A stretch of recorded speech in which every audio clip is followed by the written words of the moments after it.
Hello? Hi. Hi, how are you? Good. How are you? Good, thank you.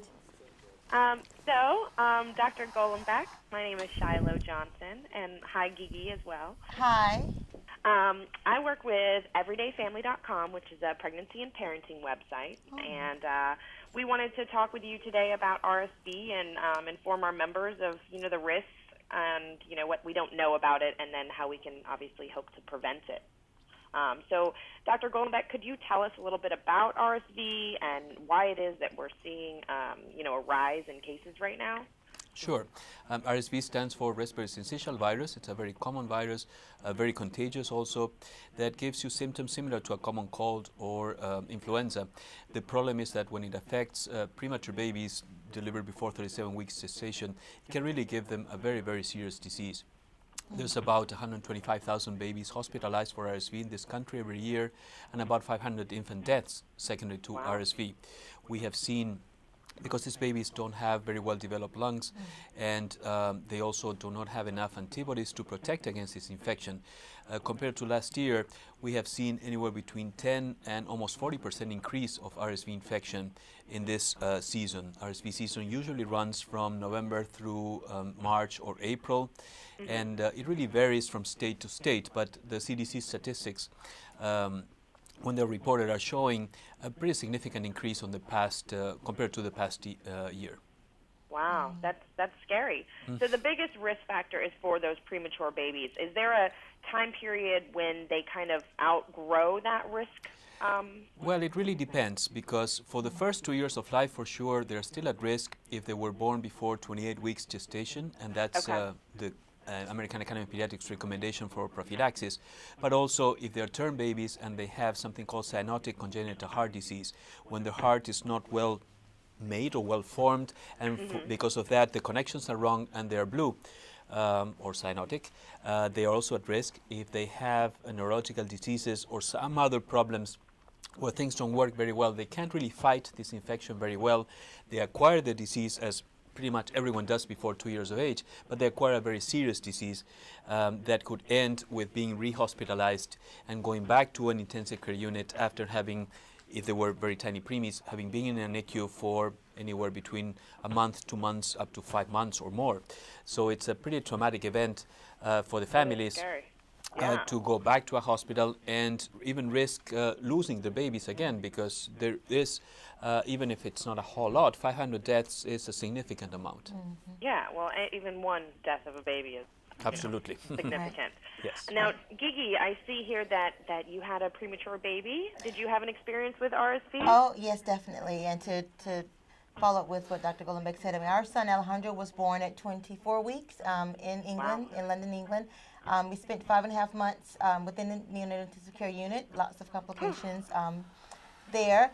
But he needed another surgery that required us to come to the U.S., and the hospital there was undergoing, unbeknownst to us, an RSV epidemic. So he acquired RSV within the hospital. So he turned blue. We almost lost him again, and it was a very traumatic experience because we were back in hospital for many weeks after we had just recently been discharged from the NICU after many months there. So that's terrifying. Yeah, yes, that's an understatement, but it really was. And I think for as a mom, information and education was key, which we didn't get a lot of. And if parents, if they can not take anything else away from this, is knowing that RSV is not just a mere cold. I think sometimes, particularly with preemies, they think, oh, it's just a little cold, but it's not. It can be, it can be fatal. Well, and everything with preemies, is magnified, right? I mean, exactly. Now, are there any people that are at higher risk, or is there any way to, to block yourself from this? How can we prevent this and all of that? Well, everyone acquires RSV sooner or later. Pretty much 100% of kids, by the time they're 2 years old, preemies or no preemies, they get RSV. The difference is how affected they are, how much more serious usually RSV is when it gets into a preemie baby or a baby with cardiac problems or neurological problems. Even us as adults get RSV, and usually what you would see is a chronic cough for several weeks during RSV season.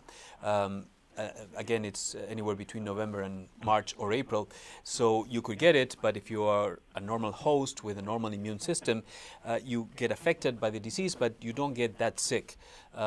In both extremes of life, very tiny babies and older adults, 65, 70 or above, they get very severe symptoms, and those are the ones that get hospitalized and have high mortality. We are in the middle of it, and we acquire RSV, we cough, sometimes a little bit of fever, cold, similar to a flu, but it doesn't get much worse than that, fortunately. And so this is something that, you as a parent could possibly have a cough and think nothing of it, but then you go to a hospital and are around babies, or, you can infect others and not even realize it. Yes, and the serious thing is that you actually can infect people before you have symptoms, because you are carrying the virus when it's still multiplying inside you. Before you start with symptoms, a few days before, you can actually transmit it to some other people. So it's a very dangerous thing, and we're very serious in an intensive care unit where I work at the Children's Hospital at Westchester during RSV season. We're very adamant, being sure that nobody that comes into the unit, kids or adults, will be able to transmit this, because it would be a rampant, terrible infection on very, very sick babies. Yes.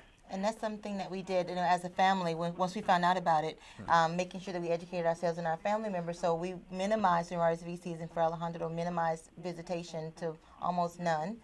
Making sure that we washed, everyone washed their hands. We washed their hands, washed his toys, washed everything he came in contact with. Because we didn't want, even though he's 6 years old now and he's stronger now, he's still at risk, and we don't want him to be rehospitalized. So we just really had to be very proactive in preventing. Very diligent. Yeah, exactly. So what are some of the first signs for the parents can look out for?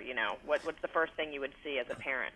Well, the first thing would be something similar to a common cold, but then the baby is going to develop more respiratory distress, it's going to breathe fast, it's going to have a fever, it's going to continue with more and more cough, and then eventually it's not going to sleep well, eat well, or drink well. And even before that, the parent should seek medical advice, because that's the time to start taking care of this disease. Know when the baby is very, very sick, and then he or she will need to go back to a hospital. Mm-hmm. Yeah, it sounds like with preemies, you just need to be on your toes. Even the smallest thing, you need to make sure you go and get it checked out immediately. Absolutely. Yeah, and I think in that case, it's okay to be an over-anxious parent. Yeah, exactly. Well, and sometimes I know I have a daughter, and she's 20 months old now, and when she was an infant, just the slightest little thing. I think she had roseola. That was the scariest thing that we had to go through. Luckily, we've been very lucky, but it's scary as a parent, and you don't want to complicate things, and you think, oh, maybe it's no big deal, it's just a cough. But especially in the case with having a preemie, you should never feel bad to bug your doctors. Exactly. Yeah, it's a fundamental thing that a cold could not be just a cold if it's RSV, and if you wait too long, it could be really too late for some of these kids. Yes, definitely. Now, where can we find more information? I want my members to be able to read up on this and really know their facts, during the There are two very good websites. One is rsvprotection.com, and the other one is the CDC website, the cdc.gov, and it has information both in English and Spanish that is very good, very updated, and I think very useful for parents. Good. And then what would be your number one, what should parents do this during RSV season? Number one thing, washing hands? Washing hands, absolutely. Hands. No question about that, yes. Yeah, that's the take-home message. Every time you come in the door or go out the door, just keep some sanitizer and do it, huh? Before and after you touch the baby, that it should be not just for parents, but everyone else that is visiting. Everyone else. Yes, Yep. absolutely. All right. Well, thank you so much for talking with us today, and hopefully our members will, learn from this and be able to prevent something, happening in the future. Thank you for so having much. us. I appreciate it. Okay, take care. Bye. You too. Bye. Bye.